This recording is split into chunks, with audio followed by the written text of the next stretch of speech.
We are live, we are up. Let me send out this black signal.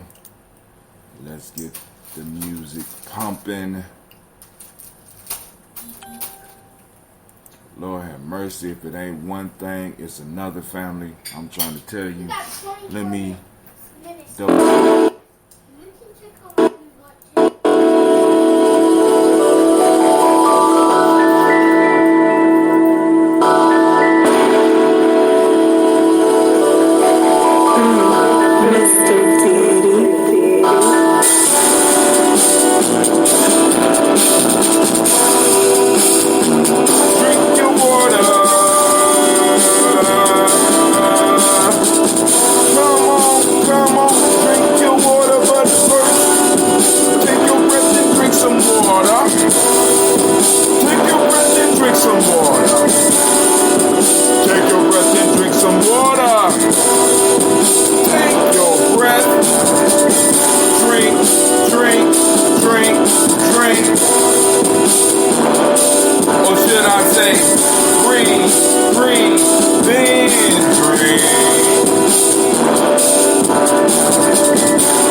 Welcome to the home of the stubborn minority, the place where the congregation of the mighty stands. Oh my God, the place where your hustle builds muscle. This is Gye-Nyame Journey Media. This is, of course, a Daily Toast, and this is a Heart of a Simmer production.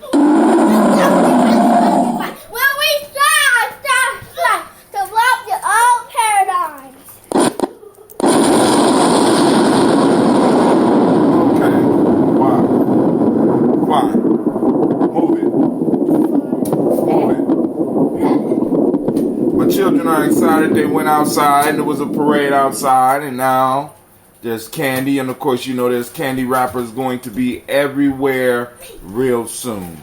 Oh my goodness. And family, if you are watching while we streaming, it is obviously behind. I don't know what, well, I do know what's going on.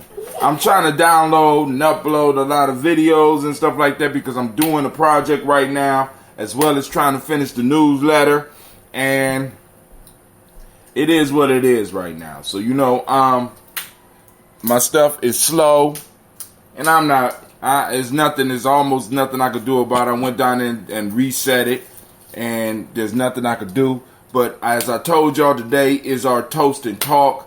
Lines will be open. I'm going to request that you do not call in until after we do the libations.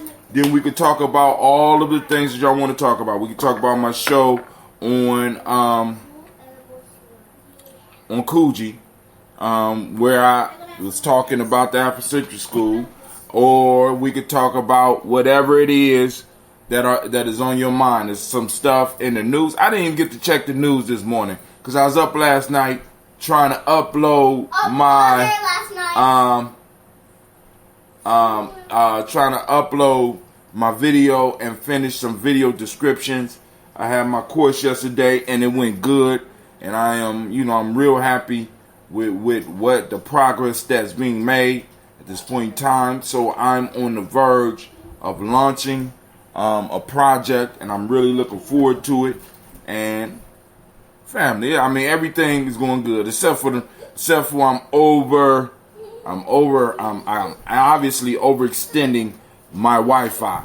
So I had to take my tablet off the Wi-Fi. I had to take my phone off the Wi-Fi. I had to take all the stuff. And I know people around here right now are streaming as well in the household. And I use up a whole lot of gigabytes to do stuff. And some of the videos I had, like the video I'm trying to upload on my phone right now, is 2 gigs. And usually that wouldn't take that long.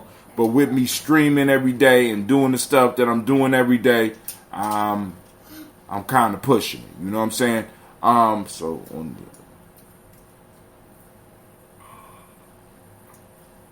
Okay.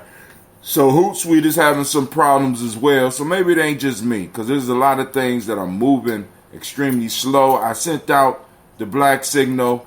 I sent it out to everybody on my list. So if there's people that want to join the conversations, by all means you can. Let's go on and do this toast so that we can get down to what we need to talk about, because we didn't even get into the folktale for this week. So I want to kind of cover that a little bit today, and of course it'll spill out into other things and other conversations. Feel free to call in after we get done pouring. I am going to go because this ambrosia is maturing quite well. You probably can hear it pop when it come out. Oh, man, and there's a SCOBY growing right in the jar. That is beautiful. Wow. I don't even know what to say. Now, y'all know I don't filter mine. It's all the stuff that I give out to the community, that people that requested I filter yours. If you don't want to filter, you need to let me know in advance so that I will go and get you some unfiltered. Now, with the unfiltered and the unflavored, it will have a SCOBY.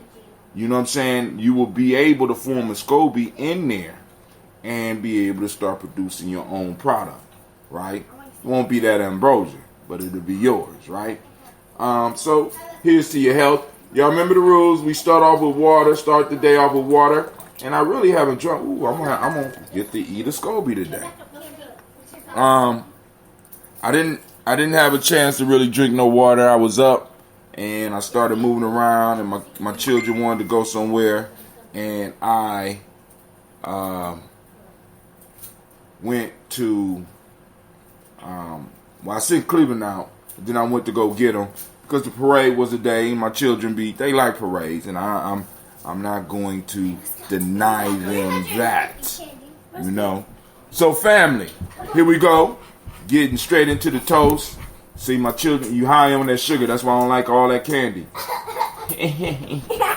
Real life here, Gye-Nyame. You know what I'm saying? Raising the family and building as well. So, here we go. First, giving honor to the Creator by whatever name you choose to call that Creator. We lift up our glass and we salute and we say, Ashe. From here, we move on to our ancestors and we pull out our list and we salute our ancestors that combine us. And we take our responsibility in making sure that we take care of our ancestors. When you know better, you do better. In the past, we may have not known. We have plugged back into some of our traditions, and we know that this is an important one. So now we know better. So now we're doing better. So now, calling on Miles Brown, Miss Ann, Robin and Texana Davis, Herman Brown Sr., Rosalie Tilly, Georgia William Walter, Chris Fanny Gasson, Aunt Lena, Uncle Chris, Aunt Fiend, Cleveland and Geneva Brown, Margaret Ellis, Wash Ellis, Cecil Ellis, Avara Brown, Gina Gaines, Herman Brown II, Barbara Twiggs, Wash Ellis Jr., Katie Ellis, Nikki Ellis, Jamon Jones, Jeremiah Tappan, John Fallar, Montague Pittman L, Nomo X, Pet Mott, Rob, Malika Fakour, Dr. Marianne Williams, Kojo Kamal, Elder Farmer, Elder Millie Dixon, Tony Clark, Pastor Yusef Weston, Elder Ajani, Elder Ron Coleman, Elder Robert Donaldson, Alfred Brofro, Hector Jr., Jay Edwards, Carlisle Harris, Grace Lundy, Inez Harris, William Bill Moss, Phyllis Rose, Sterling and Lucy Wright, Derek L. Pullian, the Luxter brothers. Warning, we are aware of and investigating an issue with Facebook chat functionality with the Facebook team. We apologize for the inconvenience. It's crazy how you start paying for some of this stuff and then they start letting you know that they can't do what they tell you they're going to do. We was on the Luxter brothers. And I moved my fingers. So I will start at Robert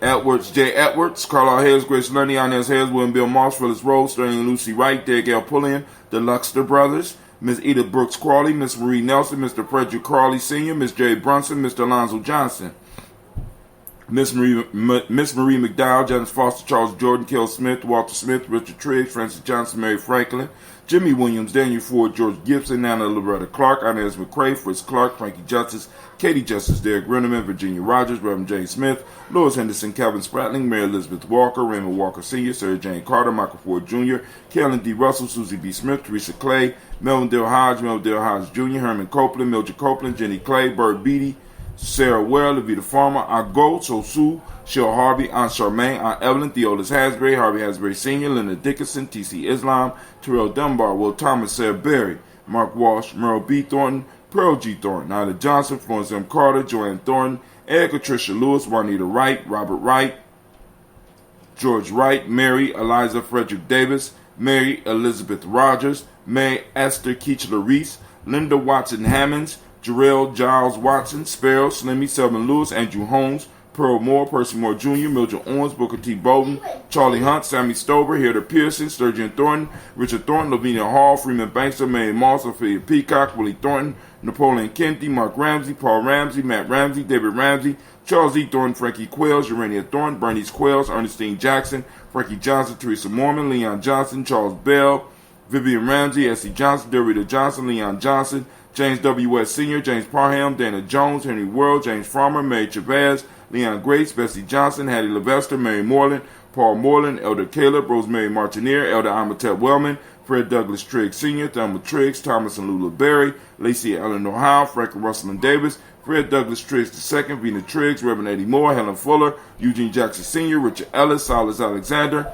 Charles Maxwell, Percy May Alexander, Arthur Reynolds, Stanley Lockhart, Ricky Lockhart, William Lockhart, Woodrow Lockhart, Brenda Porter, Deacon Hargrove, Carla Sawyer, Andrew Parker, Doris Donald, Ellis Murphy, D'Amico Russell, Delimon Arias, Jen and Ruth Jones, Jana Callahan, William Walter West, Nigella Parrish, Elder Basiji Fulani, Jim Robinson, Gladys Johnson, Valerie Clark, John and Mary Sullivan, Dirk Johnson, Antonio Johnson, Delise Waters, DeFridas Hines, Annes Bostic, Edna Bostic, Winifred Scantleberry, Wilson Haley, Elmer Hines, Phyllis Lee, Eugene Spratling, Calvin Spratling, Charles Wooden, Penny Brown, Roy Lee Printup Jr., Miriam Johnson, Wilbur Longmire, Edith Catney, Janice Carter, Michael Carter, Leon Pina Carter, Margaret Carter, William Carter, Lisa Jordan, Charles Lee Mosley, Dorothy R. Blair, Ransom Evans Sr., Sam Evans Sr.,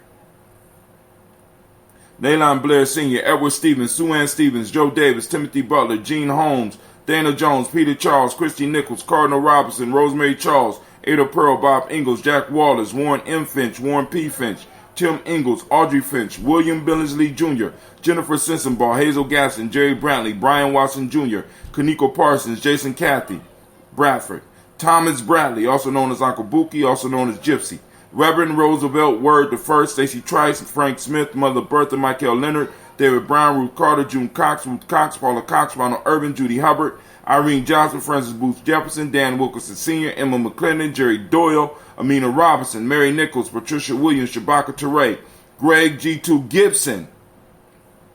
Shouts out to Sister Navita. Dang, you on Facebook and YouTube? You going to open the phone line today? You're big. You're big. I'm pimp. Laughing out loud. Patal Ra, Nia Asante Sabala, Christine Lowe. She's sharing. All right, cool. Shouts out to all of y'all. Hold on. I'm Greg G2 Gibson. Yeah, we open up the lines. Give me a second. I'm almost done. Unable to load conference. What? Unable to load conference. Please check. What? I'm going to reopen the lines. Greg. What? They turning people away in conference now? Are you serious? Oh, man, let me get back to where I was. We was on Greg G2 Gibson. I got to hang up and try to call back in. This is ridiculous, man. This is ridiculous. But you know everybody at home, everybody burning up the Wi-Fi.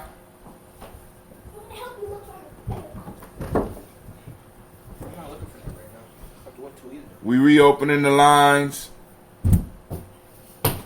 I'm going to try turning on the Wi-Fi here real quick. Even though the signal is very weak. It says unable to load conference calls. So we might not be able to have calls today. Nobody is speaking. Oh, man. I just did the word. Horribly. Okay. It won't hang up when I do the conference. You did it good, okay? You did good. So let's go on. I got to get out of it again. You got a coach. Try it again. Facebook. Bank. A card. Sasha, shut up. Let's see what happens. Actually, that's the right book. She said bank. All right, there we go. Maybe. Greg G2 Gibson. Doyle, Amina Robinson, Mary Nichols, Patricia Williams, Shabaka Teray, Greg G2 Gibson, Donna Hill, Richard Glebus, Lee Irby, Tommy Irby. All right, Tommy Irby, Boy Irby, Jim Gaucher, George and Hallie Johnson, Archie and Margaret Armstead, Diane Scott, Erica Armstrong, Claire Fox, Gene Evans, Archie Beck, Anna McGill, Charles McDaniel, Christine Cottrell, Aunt Becca, Alice Arnold, Arthur Arnold, Hattie Reed, Charles Reed, Eula and Andrew Baker, Patricia and Edwin Brooks, Gwendolyn and Bob Hatch, Kimball Vernon, Bradley Kim, Janie Harriet Tubman Case, Spencer Sturgis, Sally Mae Baker, Ethel Baker, Creola Baker, Geneva Baker, Aaron Nino Baby Hatch, Hat Senior, Mally Miller, Housie Hatch, Dad Cleveland, Mother Gibson, Alex Nixon, John Bowie, hold on, John Bowie. Oh, man, where am I at?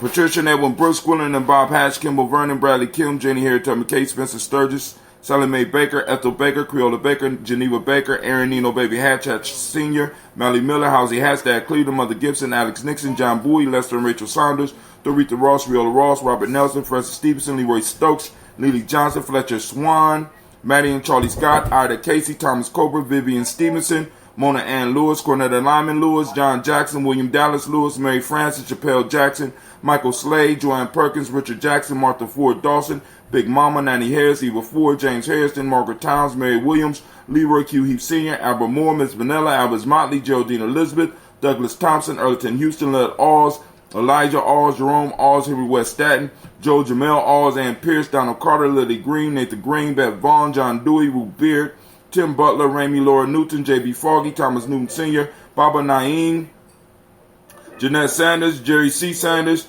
Roy Pruitt, H.J. Brantley Sr.,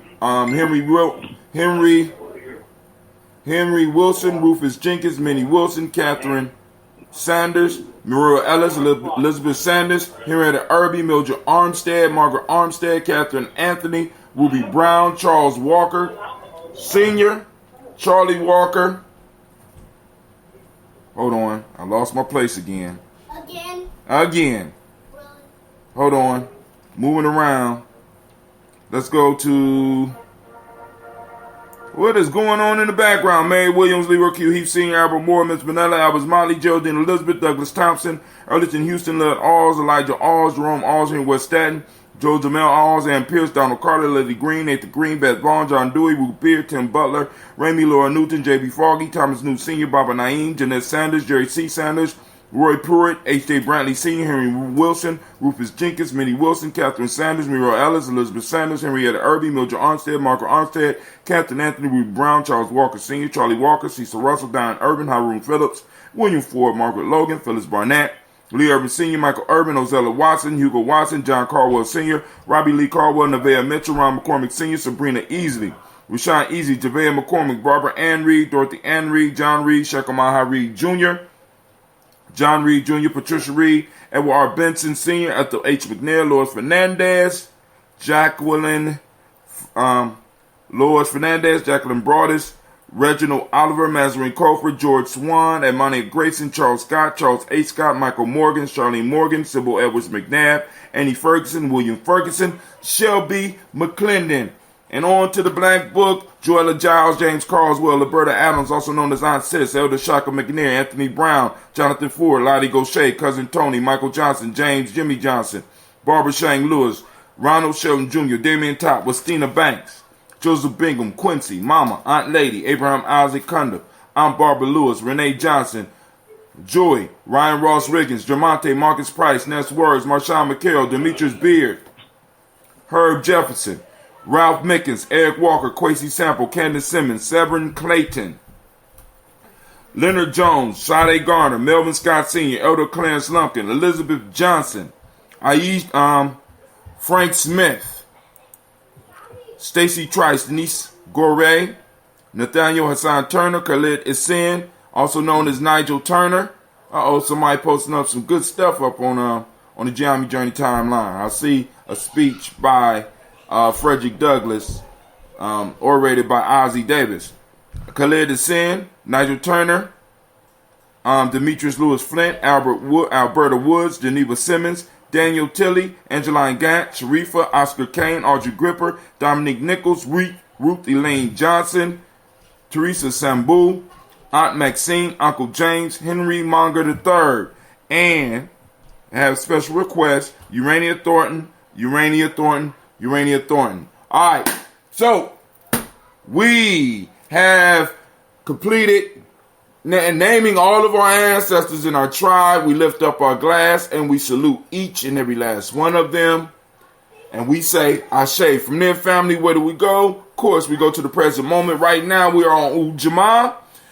And we're going to go out and we're going to find Ujamaa. We activate those reticular formations and we're going to hone in and we're going to hunt down Ujamaa. Catch and release, family. Do not try to hold it hostage. We need it to spread throughout the community. Take pictures of it. Hashtag Ujamaa. Hashtag Ujamaa in action. However you want to do it. Post it up on the Gye-Nyame Journey timeline. I'll be able to add that to the newsletter.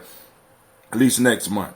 Because I've downloaded everything I need. I just got to go through and do the additions on the newsletter. I'm still waiting for some articles. I ain't going to say no names. I hear somebody laughing in the background. It must tickle them a little bit, right? But today is Ujamaa. Shouts out, and we want to give everybody that was born on all the Ujamaa babies. We want to give them a round of applause. We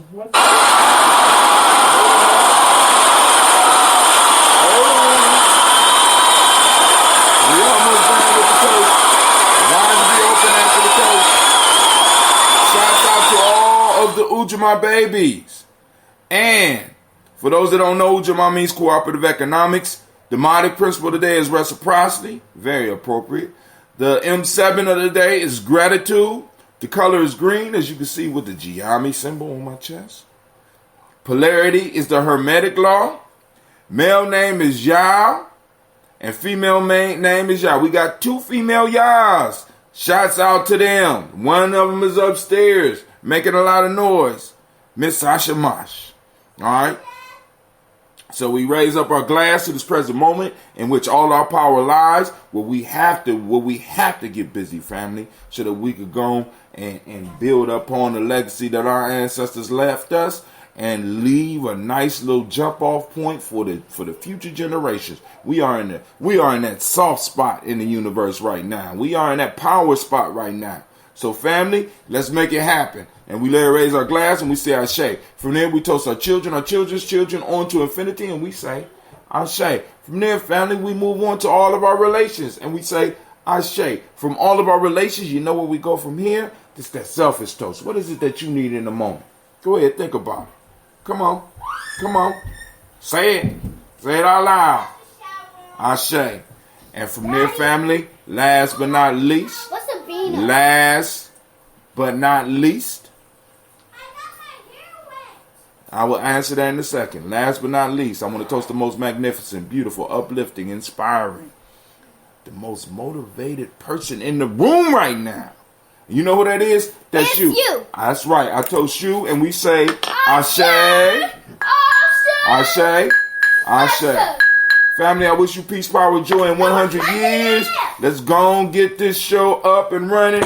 We got Sister Navita on the line. Lines are open. I'm going to type in all the lines, all the numbers, so that everybody could get the number. The number is 61556-4535. The number is 614-556-4535. I'm going to type that in. So if I spoke too fast, 614-556-4535. This is our Toast and Talk, because this is a day when most people are not at work. So we got time. This is why I sent out a mass text, because most people are free enough to get on here and we can have some conversation. Call in. Line open. Number is 614 5, like Sasha said, 556 4535, as Sasha said. There we go. Boom.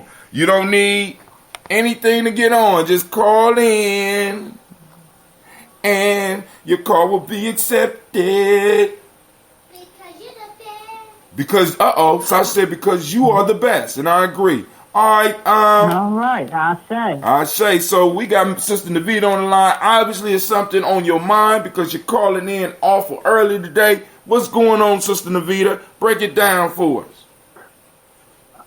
Well, I wanted your opinion, my brother, on a lot of people say they're down with the ADOS movement. But I don't think everybody has necessarily read the details of the ADOS movement, because there's more than one reparations movement, so to speak. But with that being said, I've had a few people come, and Umar even has done a video about it, and I want your take on the piece that talks about immigrants to America not being eligible for this particular set of reparations that should be dealt out.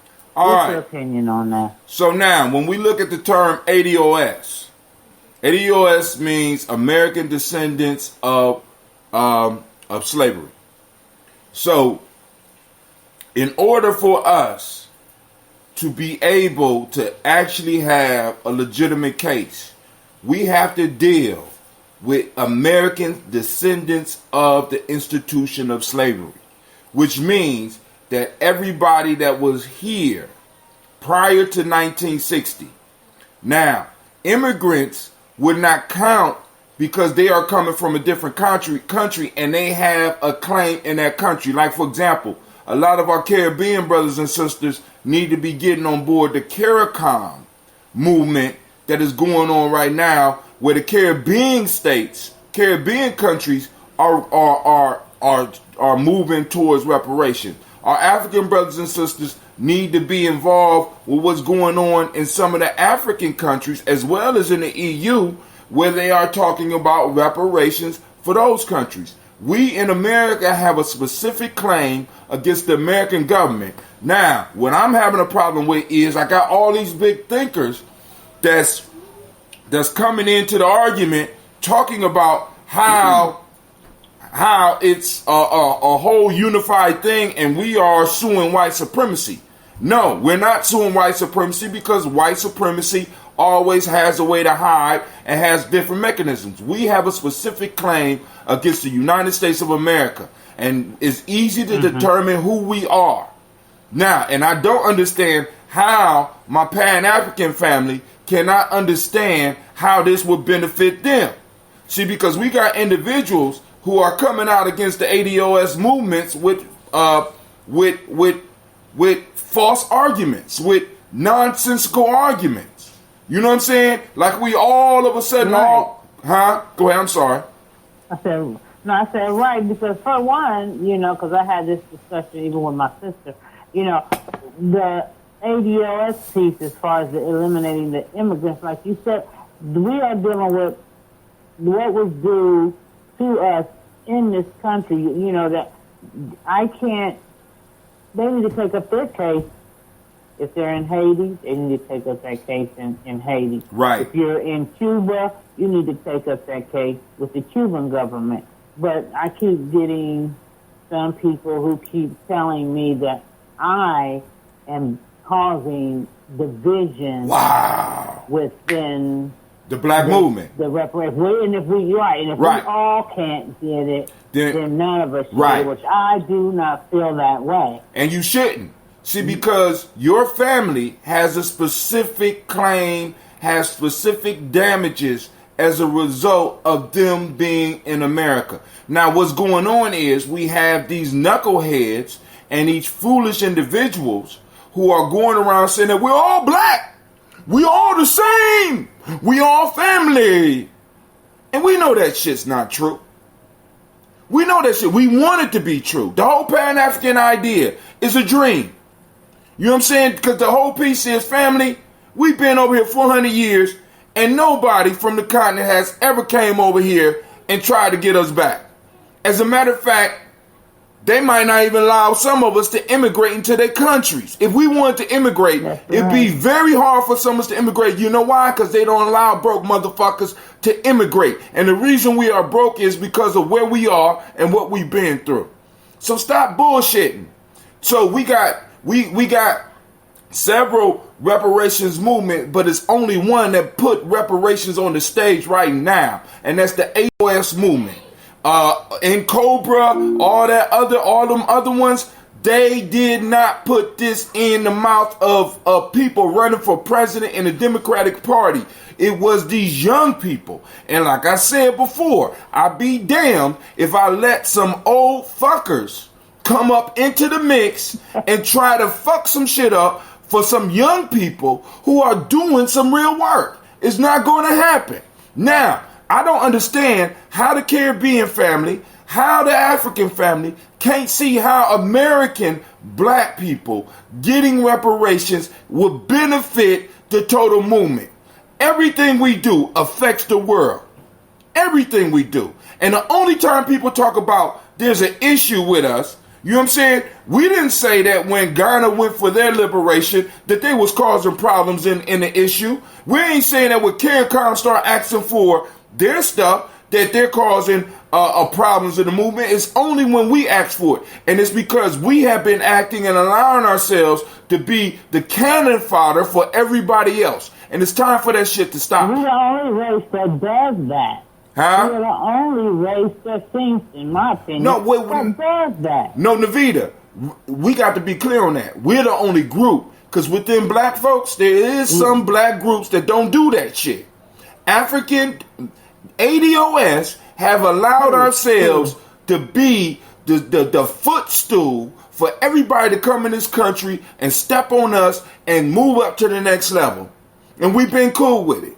And now that is changing, so people are getting uncomfortable. So you're going to have people who think that they should get something, but then they're not supposed to get nothing because this is our struggle. But I want you to think about this, Navita. They drop a lump sum of cash on you, and the future of your grandson is solidified. He has some stability in his life. What is one of the first things you're going to do?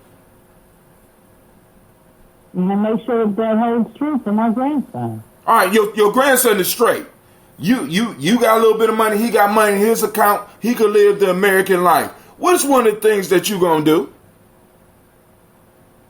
Maybe I'm asking wrong. Yeah, that's too vague. All right, cool. I am gonna go visit Africa again.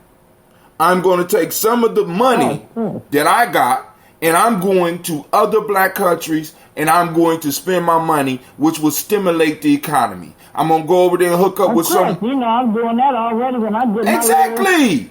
my money from my job when it ends. Oh, yeah, I'm already making plans to travel to black countries. Exactly! This is what I understand. So people saying that we're being separatists and we're causing problems because we won't let everybody get in on us. And this brings me right back to what had me pissed off on Tuesday. Because the same thing that they're trying to do with the reparation movement is the same thing that they did with affirmative action, is the same thing that they did with every other thing, every other program that was supposed to be for us. It becomes universalized. Just like the Afrocentric school. It's for everybody. It's for everything. It's for all these ideas.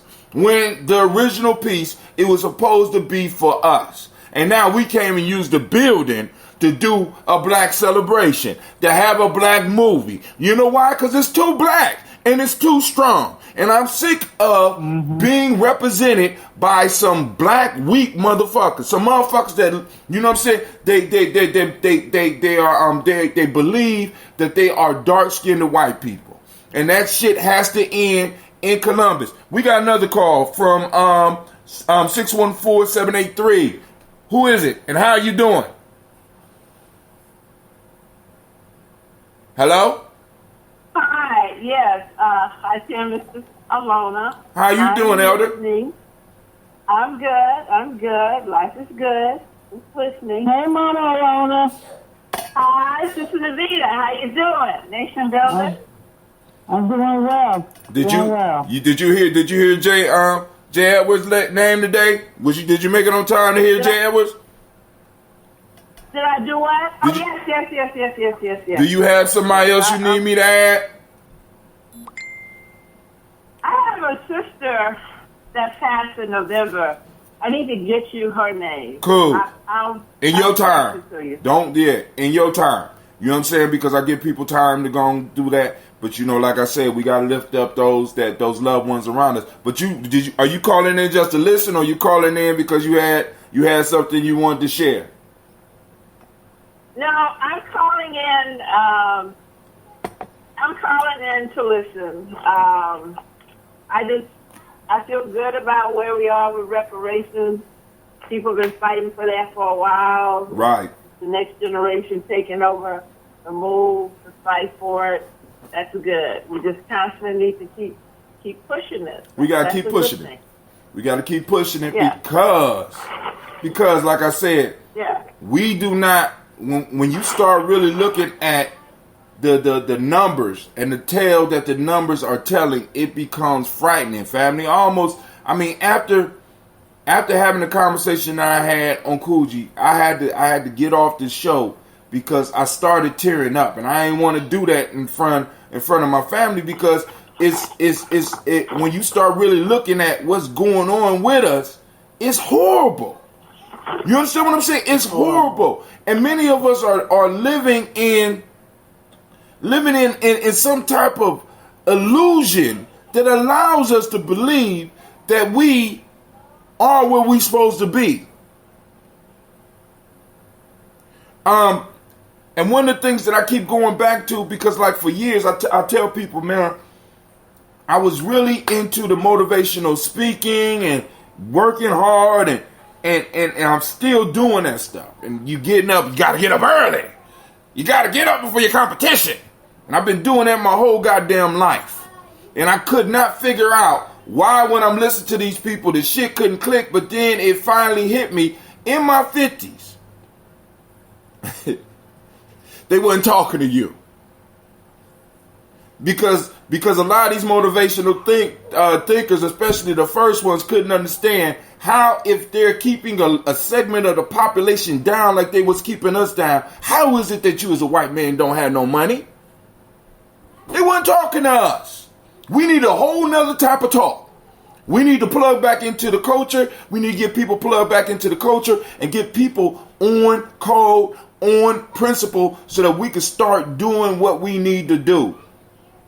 And what's going on right now is that we have certain individuals on code as far as reparations, and we got certain individuals off code on reparations. And one of the pieces that popped up for me was that people say, well, we can't individually, it'll be struck down in the Supreme Court. This is why one of the first things that these young people have started talking about is that African Americans or American descendants of slavery are a protected class and need to be regulated as a protective class, so that when this stuff comes up in the United States Supreme Court, they will have to deal with it as a specific class. Where's an example of this? An example of a specific class is, you ready? Handicap. The whole handicap piece does not affect or benefit everybody, but it affects a specific group.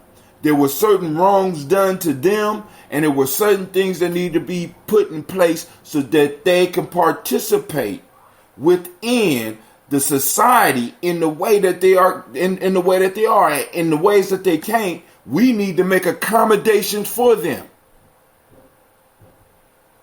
So we need to become a protected veterans. I mean, Civil War veterans are a specific group.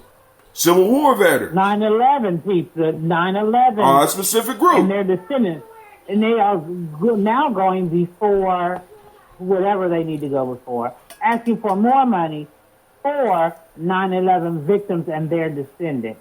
Right. They're asking for more money, but when we try to narrow us down to a specific group, we all get accused of being separatists. Right. Separatists, yes. We're dividing the union. We're dividing black people. No, we're trying to lift black people up. We're trying to lift black people up. And what you get is you get people that's mad at us because finally we saying, hey, see, because I know a lot of people don't agree with the title ADOS.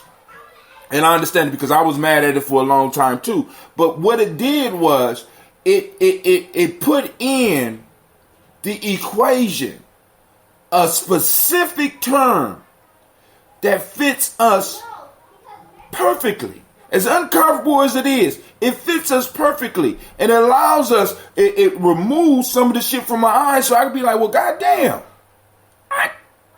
I noticed that, but I never really been able to put my hand on it. And what's going on is that the vocabulary and the information for reparations is coming out to everybody. So we're all having discussions, because it thrills my heart that you are sitting around and having discussions with people in your family about it. Because this is where we got to start. Because really, getting it past white folks is not the issue. Getting it past enough black people, because this is why one of the things we started pumping on Gye-Nyame Journey is the idea of the stubborn minority. I got some examples of the stubborn minority on the timeline. I'm going to be talking heavily about it during the newsletter. One of the examples is out of South Africa. Well, first off, let's go to where they say that it would be hard to identify who all were descendants of slavery. Not, because we don't want to call our ancestors slaves, but we understand that they were enslaved, right? So,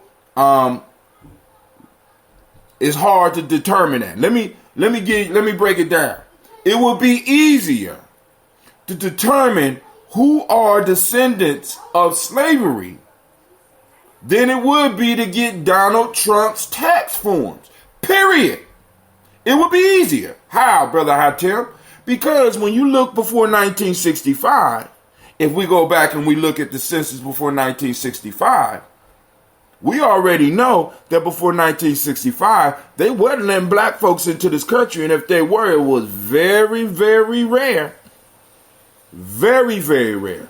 So before 1950, before 1965, if you could trace your family in America back before 1965, there is a good chance that you are the descendant of someone that was enslaved in this country. Very easy. Very easy. Many of them. Very easy. And I know some people had the question of, well, I heard this question coming. What about Caucasian people who trace back and they find out that they had descend an ADOS in their bloodline or family line or what have you? My answer to that is one of the first requirements has to be you identify and you mark your application. Your birth certificate says that you are black. That's the first one. The second one being you trace. You can't live your life as a white person and mark your application, your birth certificate, etc., as a white person, and then want to get reparations for him as an ADOS. That don't work that way. So the first qualifier, in my opinion, is you have to be black. You have to identify as being black, and you have to be black. Right. And you have, you can't go, like I know some people, who have, like I know a girl I work with, she has a biracial mother and a white father. She marked her birth certificate as white.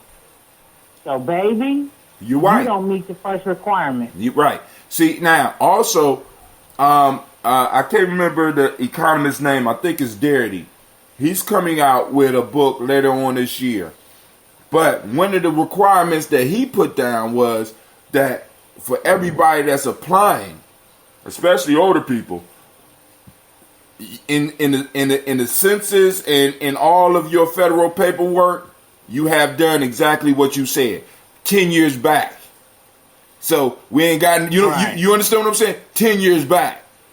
So we backtracking. This particular person, I even asked her. She used to at one time. She was really into the black guys. You know what I mean? And she made a comment to me one day saying, this one guy told me he don't date black girls because black women are gold diggers. And I'm like, well, bitch, ain't you black?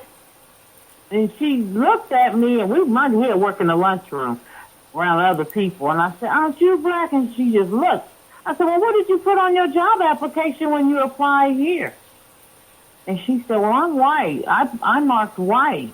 She's white. Okay, well then, stay white. You're white then, so. You're right. You're in the gold digger. When you come back, even though you had a black mother, you have identified as being white all your damn life. So. Right. Her mom might be able to get it, but she can't. So her mom could pass the money down to her. Now that's totally within the family. And what starts to happen is we see all of a sudden, and this is one of the problems with black folks, with some of us. We don't want to stay in our lanes. We become lawyers when it becomes convenient, right? So, it's like deep down inside, we feel guilty because we believe it's a hand. Some of us say, I ain't taking no handouts. Well, give me your goddamn money because it's not a handout. These motherfuckers owe me. Matter of fact, I done made bets with people. They say, we ain't gonna never get reparations. I say, we get reparations. Can I get 25% of what you gonna get? Oh, yeah. Okay, cool. Let's sign this contract. You know what I'm saying? Because we need to go around. She said, because this is how serious it is right now. We need to go around And we need to start getting people to start signing contracts so that we can make sure that we build up enough wealth so that we can do what we're going to do as Gye-Nyame, because it would be so beautiful because I already told you the dream trip for me. I want my young people, as well as some of the people that's in the tribe, for us to go and get on the train. We got enough people where we could rent a couple of cars, and we drive across the country on the train. We go to the Pacific Ocean. We can let our children see the Pacific Ocean. They got to see all of America, even stopped maybe seeing Grand Canyon, got back on the train, went to California, meet some of the people in California, take the train all the way back to the East Coast, go see the Atlantic Ocean, and then from there, get off the train and go straight to the airport, get on the plane, and we go to West Africa.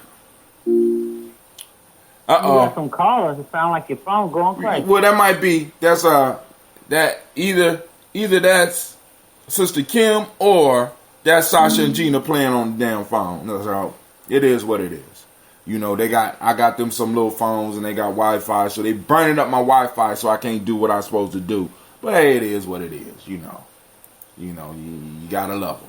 You gotta love them, regardless. But yeah, that whole ADOS piece, man, is very important for us to look at it. And another article that you'll find on the Gye-Nyame Journey timeline this is from Reuters.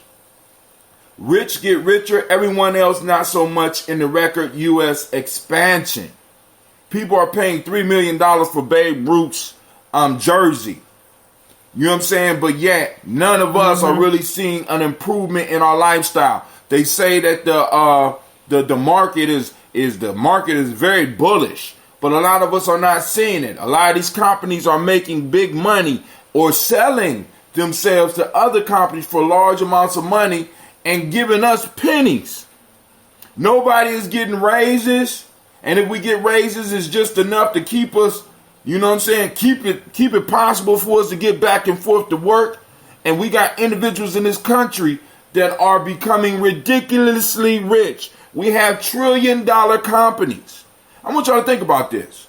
We only talking about 5 to 17 trillion. And then on top of this, when other people become like, well, America don't got the money. First off, they can print the money, because that's what they do any goddamn way. Oh, they got the money. You see how much money they spent today on that 4th of July celebration at down there in Washington? Oh, yeah, Trump put the money out. You know what I'm saying? They when they won it. They put the money. They actually took the money from Recreation and Parks to put this on. And I think it was like $2.5 million they spent to put on this 4th of July celebration, not including the money that it will cost the actual city, because the city, I guess the chief of police or mayor or whatever came and said, well, we want reimbursed because now we're going to have to pay extra money. Right. Or if there's any type of discourse that goes on, we have to disperse extra police force. So they got money. They got money. Can act like you said, they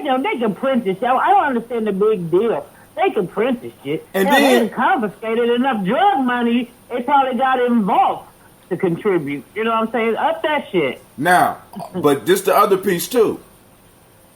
A lot of people are coming into the argument early. And like I said, I would suggest that everybody go to ADOS101.com, where you can actually take a look at one of the best ideas out there. You know what I'm saying? Because we're not talking about one lump sum. What we're talking about is repairing over time, which means that the 5 to 17 trillion could be paid over time. And everybody's not going to get right. You know what I'm saying? Because you know, y'all allow me payments, so I'm going to allow y'all payments too. You know what I'm saying? But I want my payments. And I want Cleveland's payments. I've heard some people say things like, well, we shouldn't even get money, though. We should just get reparations in the form of education or land or what have you, which I say that's nice. That's a nice addition, too. Right. That's part of the package. Too. But when they gave reparations to everybody else, they got money, and some got money and land. Right. So why is it every time it comes to I tell you, our group seems to have this Desire to I be think broke. It's so ingrained in us to want less. Right. Than. Like if we ask for the maximum, somehow we look at us as being greedy or unfair. So we never look at those people as, we didn't say the Indians was unfair when they got money and land and still are getting it. Oh, but no, we are. You know what I'm saying? Because, now, first off, we got to come out the mind state, because this is going to be kind of hard for some of us. We are America.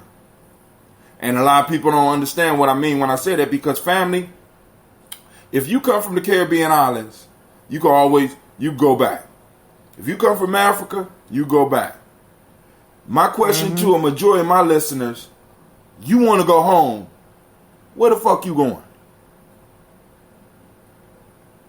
Yeah, you could go to Ghana, maybe, if you got enough money, which a majority of which you can't just fly over there like I'm going back home. Exactly, you're not going home. That. Your home is here. And please understand that. A lot of people that are not in agreement with you getting money are people who not only are working over here, but they're also building their nest egg not here, but somewhere else. So everybody, please understand when people say this, they are trying to leave you with the debt of slavery. And there's a lot of us, a lot of people that look like us that's in that game. Please understand that. Just because they look like us don't mean that they us. This is why I'm saying we have to start erecting our borders. We have to be very clear. I could tell who's on my side by how they act, by the fruits of their actions. We could look at the people around us and see whether they're not on our side. What was the original intentions? What's their intentions? We could look at that. Are they practicing honor, loyalty, and sacrifice when it comes to us? Do I place my people above, in a sense above me? Because honor means that you look up at something. You know what I'm saying? Do I place my principles above? When you walk into a courtroom, the judge usually says higher. That's why they call him your honor, because when you walk in, you got to look up to him because he represents something higher than just the individual. Honor, loyalty. Loyalty means, right, that I am going to stick with you regardless. Now, but this is I got your back. I got your back. But this is the caveat. Are you in line with my principles? Because I don't have your back on some bullshit. This is how we protect ourselves. Because if you are not practicing the principles, if you are not in line with Mayat, if you are not in line with the Nguza Saba, then I don't have to have loyalty to you. But some of us, we're loyal regardless because we on that, because that's some dumb shit. When somebody violate the rules, you do not have loyalty to them. You're loyal to the group. You're loyal to the family. You're not loyal to no bullshit and no individual motherfucker that is violating the rules. Right. So when you operating outside of Mayat, I don't have to have loyalty to you. Loyalty to your family. Loyalty to your tribe. Loyalty to your group. Honor, loyalty. And the next one is sacrifice. Are you willing to make sacrifices? And this ain't just sacrifices in your personal life. It's sacrifices in your group life. It's sacrifice. Like, for example, this is how you know as a business person if somebody's for you, if somebody is not. If you're a vendor and you're a black vendor and a motherfucker come up and look at your price, be like, hey man, that's kind of high. Yeah, but I don't have access like Amazon. My shit is a little bit higher. And the dude say, well, okay, it's 50. Okay. All right, cool. I only got 320s. Say, okay. I'll see if I can make change. You gonna buy it? Cool. You buy it, boom. All right, don't worry about the change. I'm gonna spend the whole 60 here with you. Rather than the motherfucker coming up being like, hey, that's kind of expensive.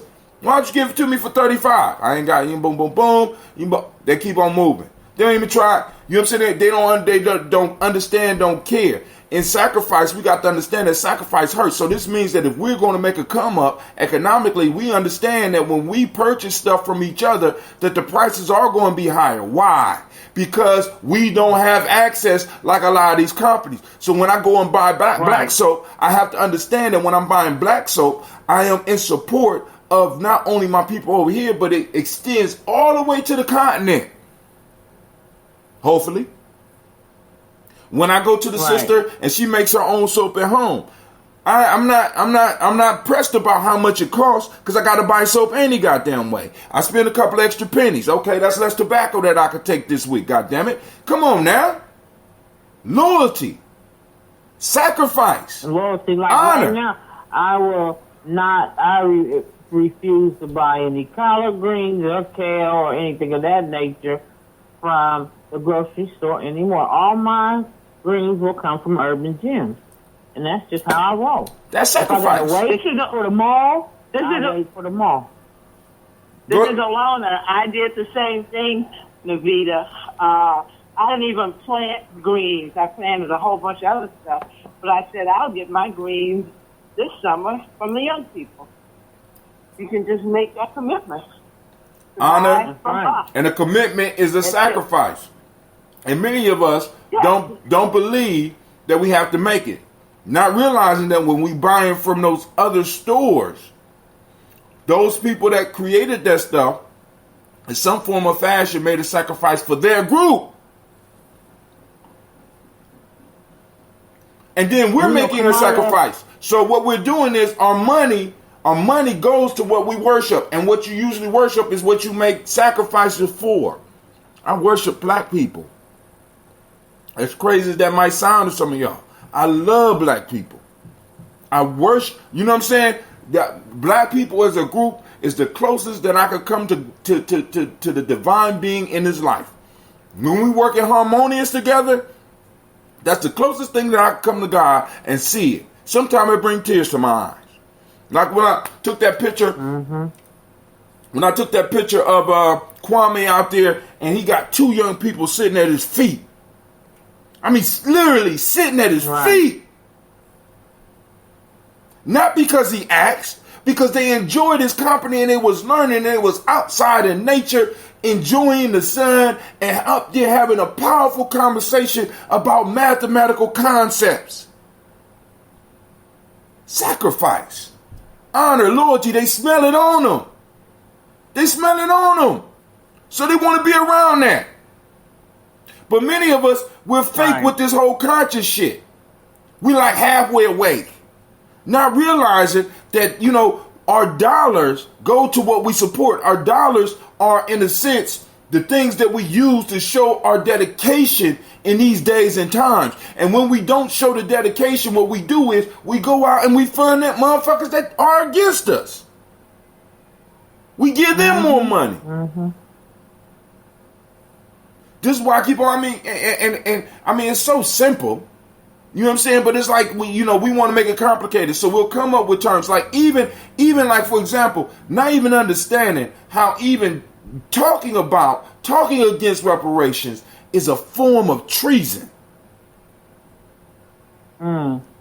See, but we don't call it like that because everybody in our community is allowed to feel like they want to feel. But be a Jew and speak against Israel. Right. Ooh. Well, speaking of treasonistic acts, I was listening to Tariq Nasheed the other day, and he played a clip from Kamala Harris, who is running for president. She made the comment that her first thing on her agenda is DACA. DACA. First thing on her agenda. DACA. All right. DACA. Not you. And she will not be doing anything specifically for black people. For black folks. And then she laughed after that shit. You got to go see the clip for yourself. You don't expect me to do anything just for black people, do you? The shit is funny. That's treason.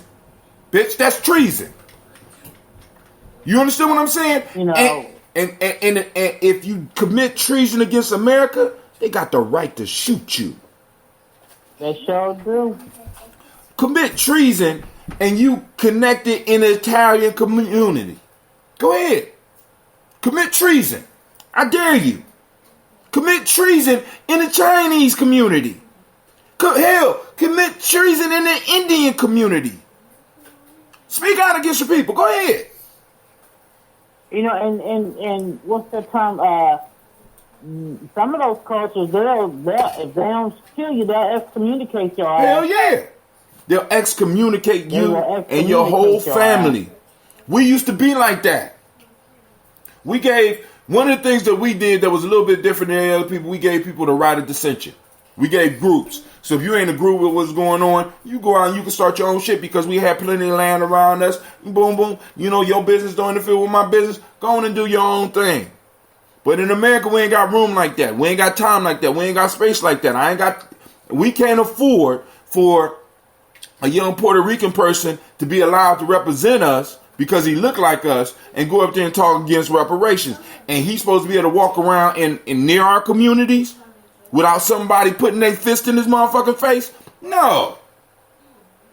You know what I'm saying? I mean, people, and I think it's wrong what they're doing to them people at the border and imprisoning, incarcerating. Oh, I'm glad you brought that up. Especially people who really, you know, it's their land in the first motherfucking place, Texas, California, and them places. That already belongs to them, but that, you know, they need to be fighting for reparations for that shit. But shouts out to Pookie. At the end of the day, shouts out to Demetrius. Go ahead. At the end of the day, they don't.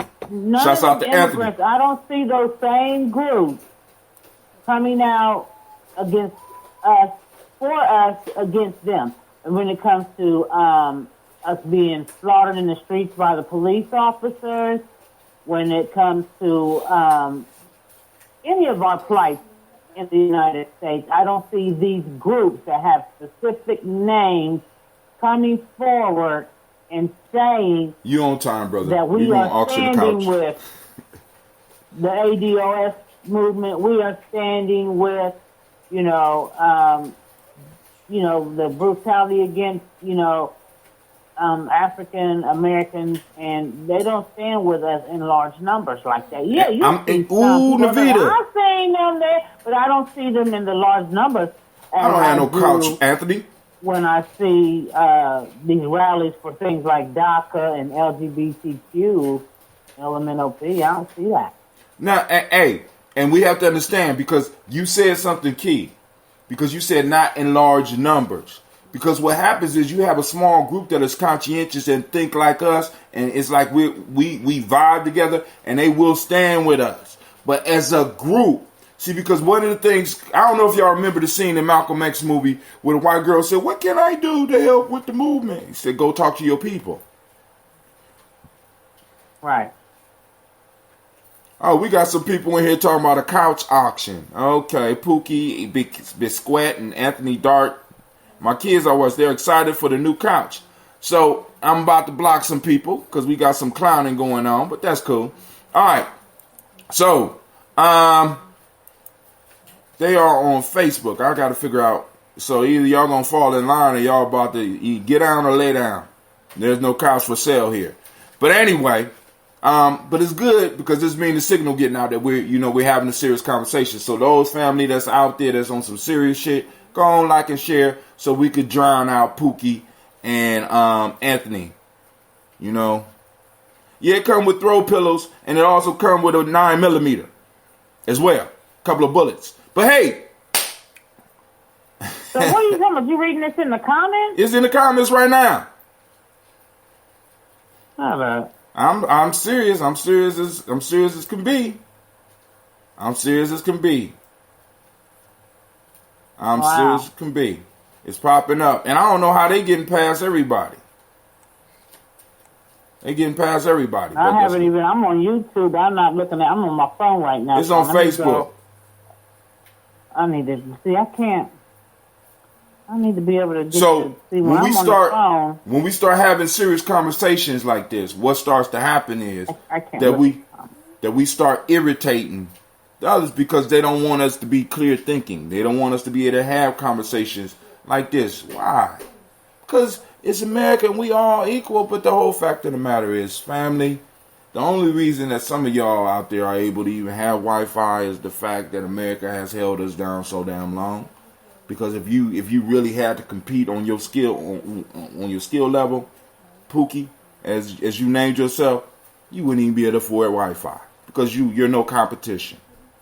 Just an ignorant motherfucker sitting out there right now with nothing else to do. But that's cool, and I understand. But you will be put on a watch list, right? Because I'm quite sure if I go to your website or the other one, if I go to your website, we're going to see that there's nothing there. You're a coward. But you can see my whole life on my timeline. You understand what I'm saying? Because I ain't hiding. But you hide. So if you're a coward, by all means do what you do. But please understand that eventually we will become technologically savvy enough to where one day you're going to be on there playing your games. And we're going to be standing right at your mama's door, knocking on the door so that we can have a talk with you. Peaceful talk, hopefully. I don't even want to talk with them. I mean, you know what I'm saying. You know what I'm saying. But I don't even talk with peasants. But one of the things that Jay-Z said in one of his songs is that nobody wins when the family feuds, and what they have to do is keep the family feuding, because we got to understand that some people benefit totally. Some people that look like us benefit totally from us not really fulfilling any of the goals that we're talking about achieving. You understand what I'm saying? Reparations will put a lot of poverty hustlers, especially for us, out of business. Out of business, yeah. It'll put them out of business, because if you really look at the numbers, we're not just talking about reparations. We're talking about taking a group and moving the status up of the whole group economically. What happens when an individual becomes a protected class? This means that certain contracts, no longer will white women be able to go in disguise as a minority and get contracts that were supposed to come to us. No longer will individuals be able to get scholarships and stuff that was supposed to come to us. Do you understand what I'm saying? So that opens up the field, because it makes no sense that we are 13% of the population, but only control 3% of the wealth. But when it comes to other parts of the population, far as inheritance, as far as negative, we inherit like 40 to 50% of the shit for the country. But when it comes to good shit, we on the low end of the scale.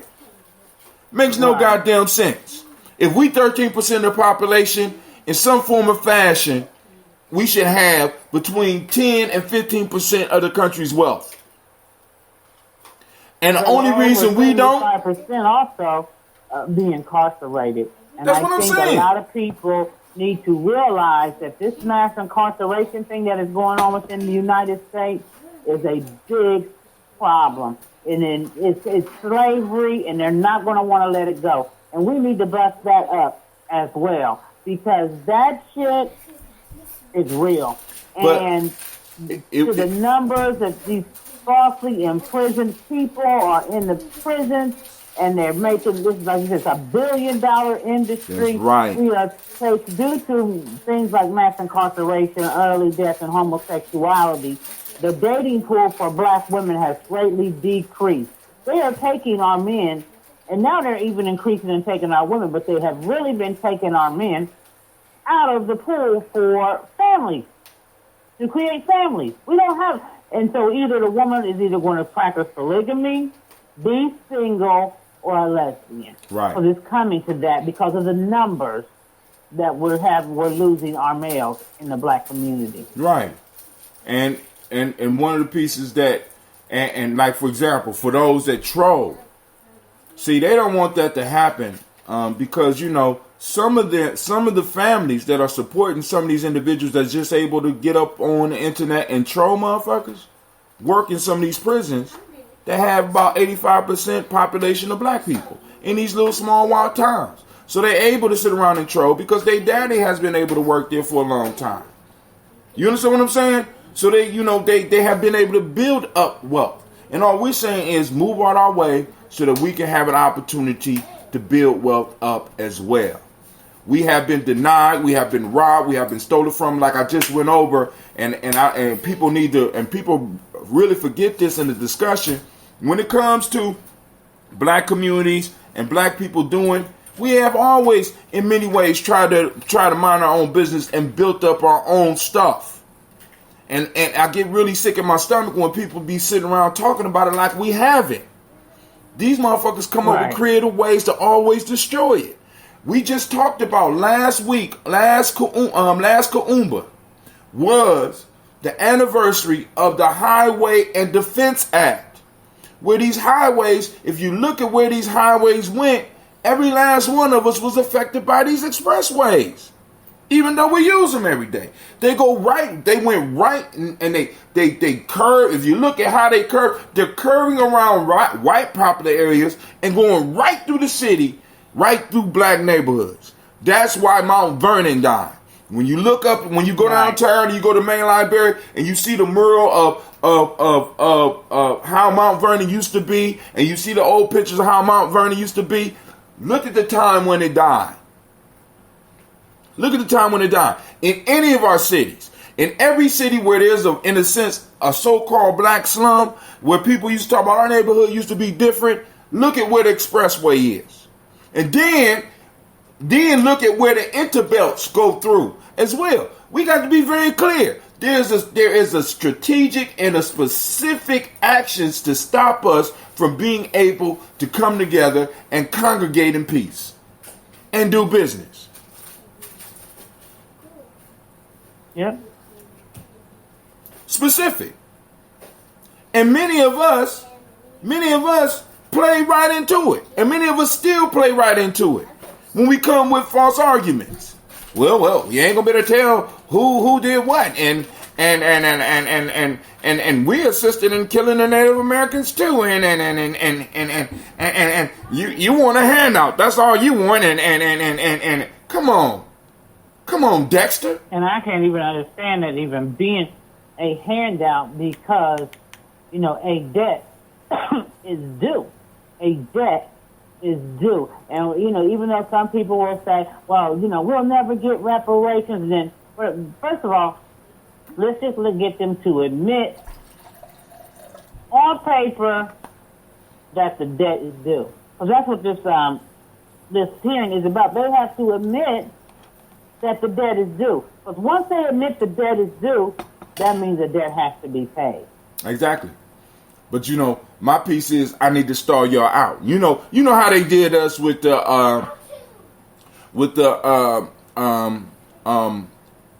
Afrocentric school. All we gotta do is stall y'all out. Right. Black people, y'all don't get tired of talking about this, and this is why we gotta keep conversations like this going, so that people know, no, family. As a matter of fact, this fit right in with the folktale for the day. You understand what I'm saying? This fits right in line with the folktale of this week. I'm going to read the folktale real quick. This is called The Eagle and the Kite. I didn't look up the principle that it stands for, but one of the things I'm going to start doing is identifying the principle for each one of these, the principles that it fits up under. Because we're going to start a course with this right here. So this one is called The Eagle and the Kite. An eagle, overwhelmed with sorrow, a female eagle, by the way, y'all, sat upon the branches of a tree in the company with a kite. Now, for those that don't know, a kite is a specific type of bird. It's like a hawk. It's a smaller hawk. Why, said the kite, do I see you with such a rueful look? I seek, she replied, a mate suitable for me, and am not able to find one. The kite says, take me. I am much stronger than you are. Why are you able to secure, and she asks, why are you able to secure the means of living by your plunder? Well, I have often caught and carried away an ostrich in my talons, said the kite. The eagle, persuaded by these words, accepted him as her mate. Shortly after the nuptials, so the little kite got his little freak on, y'all. The little kite got his freak on. He got what he wanted. The eagle said, now, fly off and bring me back the ostrich you promised me. The kite, soaring aloft into the air, brought back the shabbiest possible mouse, stinking from the length of time it had lain about the fields. Is this, said the eagle, the faithful fulfillment of your promise to me? The kite replied, that I might attain your royal hand, there is nothing that I would not have promised you, however much I knew that I must fail in the performance. Where you at, Anime? Anime?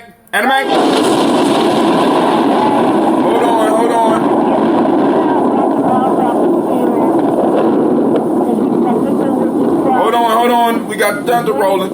Because that one speaks exactly to the whole reparations piece and a lot of stuff that happens with us. We need to really start thinking, because I keep telling y'all, these folk tales are not for kids. These folk tales are for adults. They give us lessons, crystallized wisdom, that if we really look deep into them, we will learn life lessons without having to bump our heads. But I'm sorry, go ahead. Somebody was talking. So what is it? I missed the last part. Oh, what last part? About when he said, then you brought back the mouth, this is not what you promised me. What did the kite say? That I might attain your royal hand, there is nothing that I would not have promised. However, much if I would not have what? Because you keep going out a little bit. If I would not have attained your royal what? Your royal hand. Okay. There is nothing that I would not have promised. However much I knew that I must fail in the performance. Family. Get the message in there. Because what we got right now is we got Democrats who are basically kites and we are eagles. Because you got to understand, an eagle might be, let's say, about 3 feet high. A kite might be at the most 1 foot high.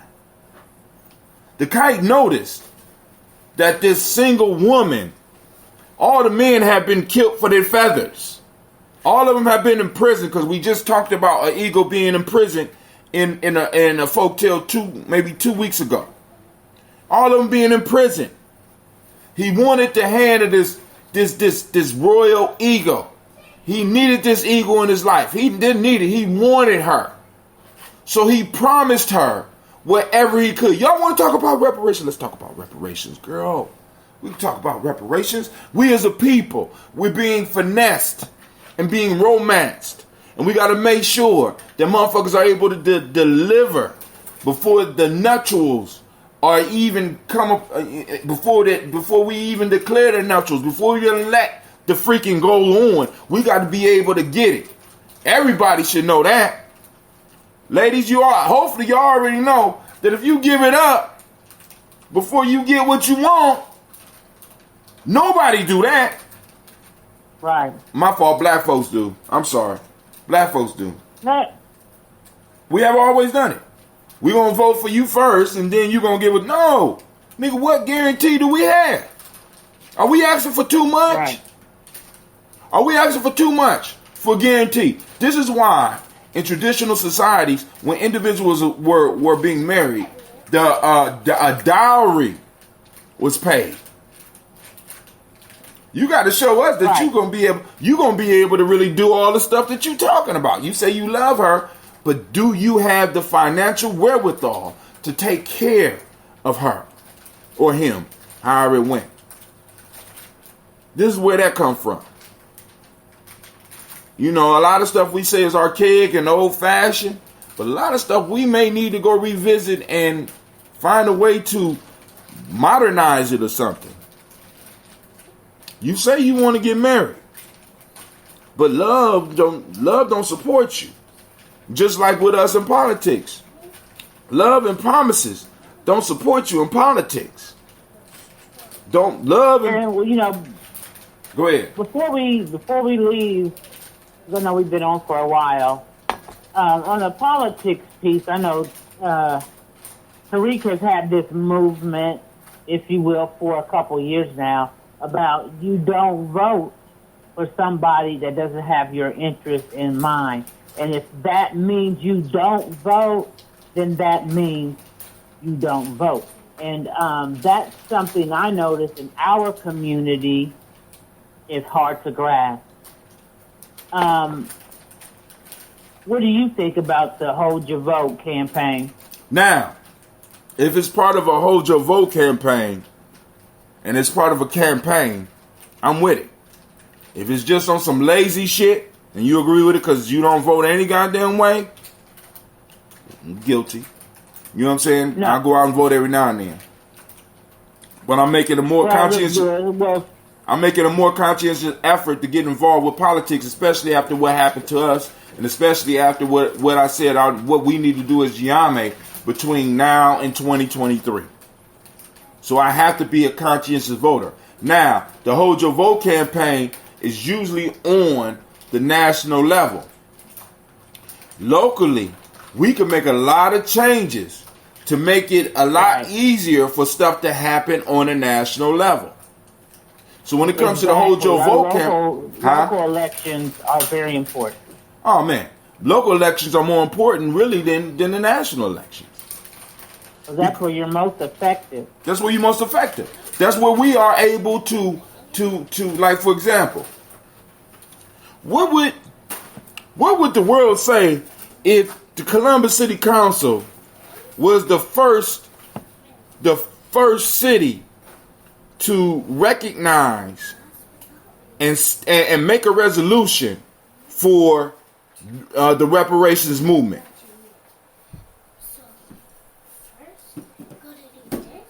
What would they say?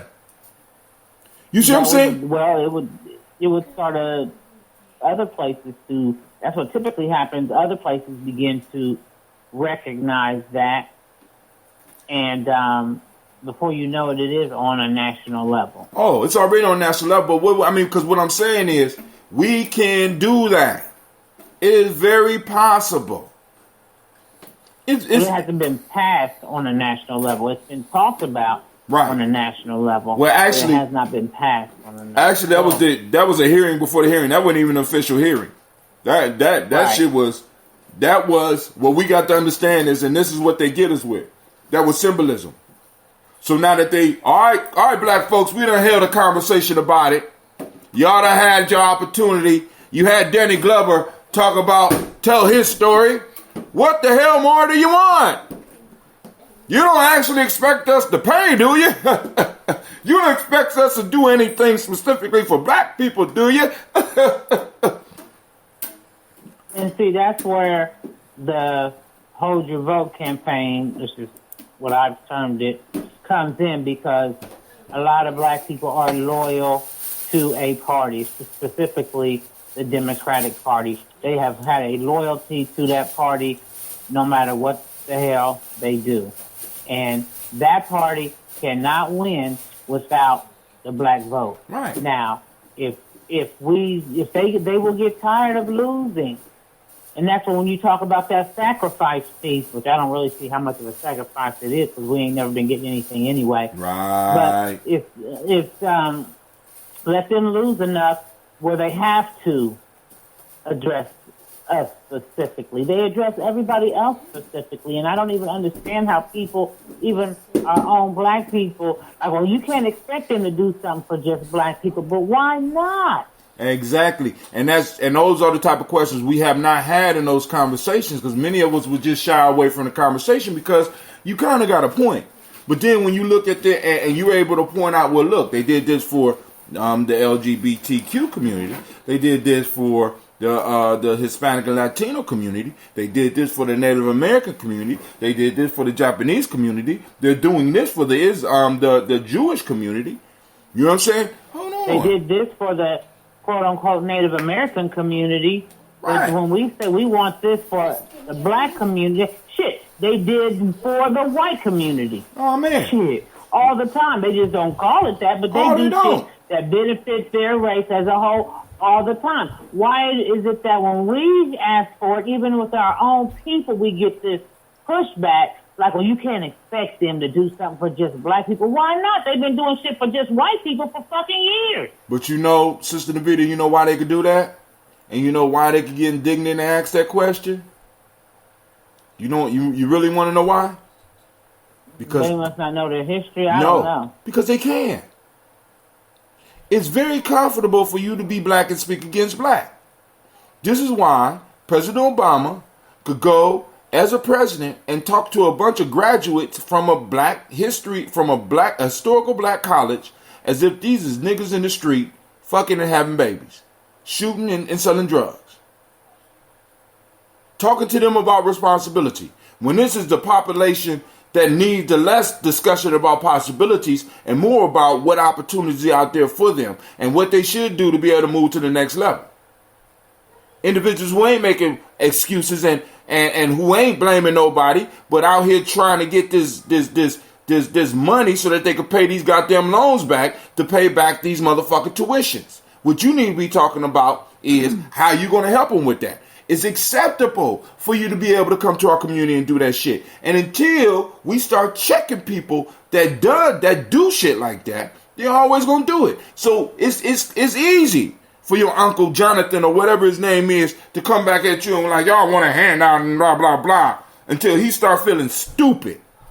How the fuck you gonna say that? That's some ignorant shit. You know, we talk about black people want a handout, but most of your tax dollars when it comes to welfare goes to corporate welfare, not social welfare, but you never hear them talking about they want a handout. When they do bailouts for these motherfuckers, that's a handout. That's a handout. Not only that, Sister B, they'll come up with reasons for it. Too big to fail. And then even when you go to social welfare, Navita, we're not the majority of them roles. That's part of the spin. We're not the majority of those roles. It's more white people receiving benefits than us. We got the numbers to prove it. So hold on. And then on top of that, that is not reparations. That's what the government is supposed to do. That is a task that you're taking upon yourself, to look out for the poor. Now, what we're saying is we have a specific claim. We're a specific group. We want to be recognized as that specific group, and we're demanding. We're demanding. See, because this is what we got to get. We're not asking. Y'all can have it. If y'all need to have a hearing, you need to do what the fuck you need to do. But now it's to a point where we have to start demanding what it is that we want. And we could demand locally. Because we can have people speaking from here. And regardless of how they gerrymander, wherever we have a black politician anywhere, we need to make them feel uncomfortable. You about to lose this whole vote. Matter of fact, I'm coming to every dinner you do, or we're going to have representatives at every dinner you do, and we're going to disrupt that shit.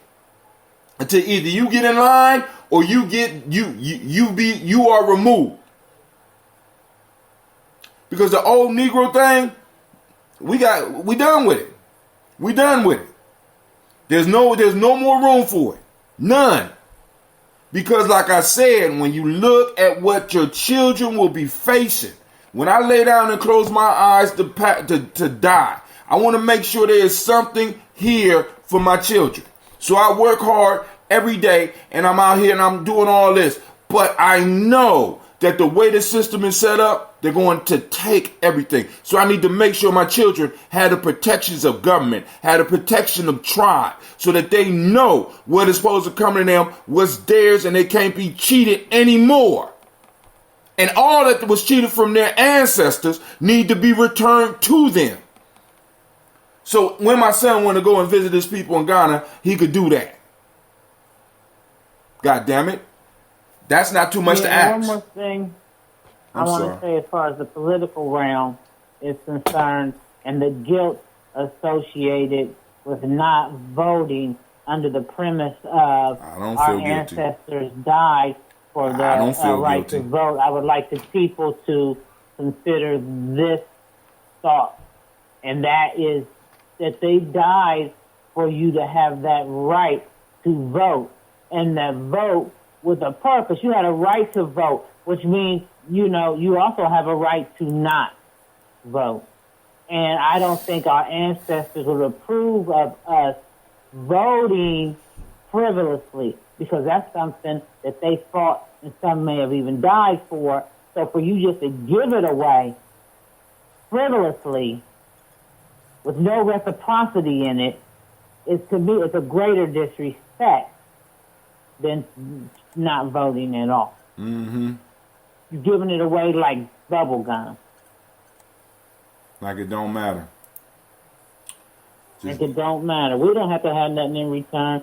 I'm just gonna go ahead and vote for you, the Democrat, on the ticket. And I'm loyal. I don't want. And a lot of times and I'm loyal. And then the Democrats, to me, their premise is a scare tactic to black folks.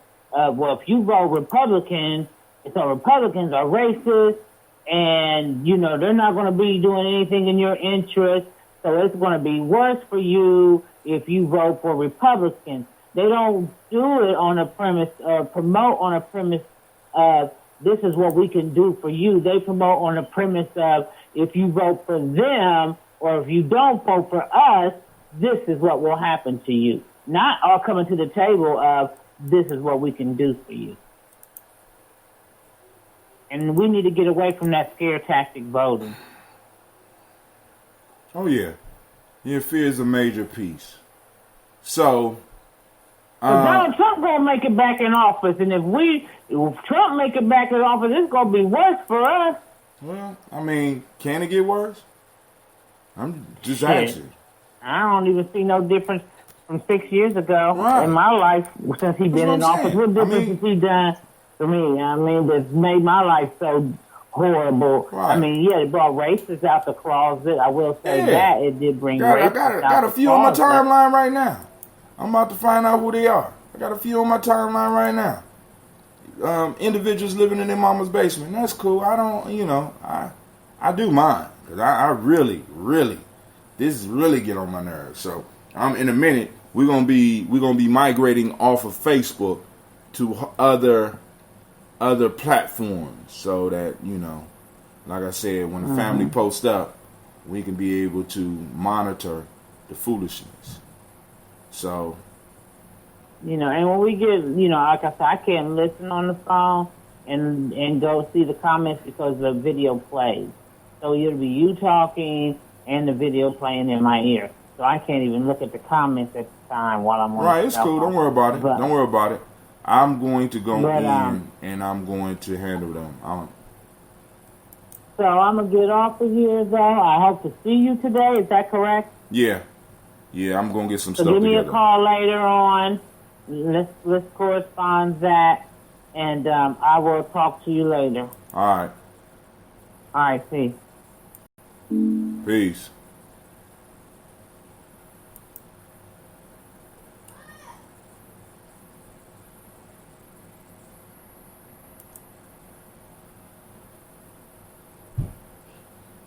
All right, family, I'm up and I'm out.